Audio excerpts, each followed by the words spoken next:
empezamos nuestro proyecto con Apple en el 2013, y la verdad es que desde los inicios, cuando solo teníamos 4 líneas, así unos 400 iPads, ya hemos pasado a tener más de 1000 iPads en el colegio, también con iMacs, con MacBooks, etc. Y en los principios, bueno, todo era un desconocido, pero gracias a nuestro Solution Expert, que nos vino a ayudarnos, pudimos hacer formación en Córdoba, en Madrid y también en el propio colegio, y esto nos apoyó mucho. Ya llevamos 5 años con Apple y la verdad es que hemos mejorado mucho desde entonces.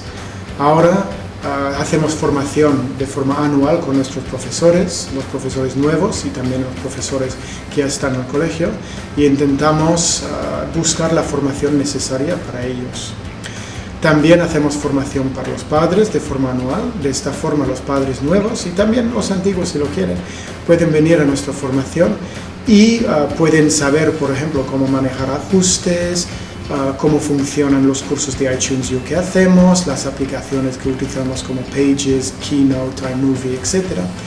Y la verdad es que la acogida por parte de los padres ha sido muy buena.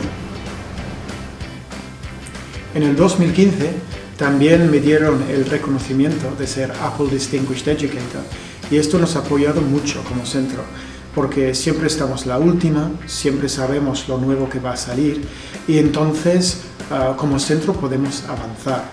¿Qué hemos hecho desde el 2013 para cambiar nuestra metodología? Antes enseñamos de una forma muy tradicional. Ahora trabajamos por proyectos, tenemos gamificación, creamos nuestros propios libros digitales dentro del centro, y también hemos mejorado mucho la robótica en el centro. Estamos utilizando Swift Playgrounds, tenemos robótica desde infantil, y esto da un plus para el centro.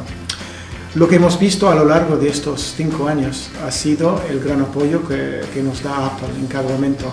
Y para nuestra visión del futuro, nuestra visión educativa, sabemos que Apple nos seguirá apoyando y podemos pensar en cómo mejorar lo que hacemos ya, que ya es espectacular.